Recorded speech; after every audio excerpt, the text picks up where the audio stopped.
Penny with Swiss Watch Expo. Today I'm looking at this gorgeous timepiece we just got in stock. This is a Cartier Tank Louis. This is a mechanical wind watch, so you can pick it up and wind it whenever you want to wear it, whether that's just for special occasions or every single day. It's got gorgeous diamonds on both sides of the face. It's got a beautiful guilloche dial which changes and it kind of shifts as you move your arm around. It adds a lot of subtle attention right on the dial, which is a really big staple with all Cartier watches. It's on a gorgeous, this burgundy wine color leather strap, which I think is a very beautiful color. It's an understated red. I think it's something that goes with a lot of different pieces, but if you've got a purse or a bag in this color, I think this watch would match beautifully.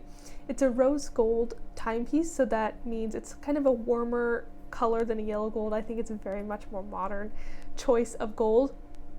And all around, I think this watch is just a gorgeous mixture of traditional Cartier aesthetics with modern touches, with this beautiful burgundy band, this rose gold color, these diamonds on the side, and this beautiful guilloche dial. Altogether, I think this piece would be a wonderful gift as an anniversary piece or a birthday gift, or even if you're just getting a gift for yourself. I mean, treat yourself, why not? This is a beautiful timepiece, and we have one in stock available right now at SwissWatchExpo.com.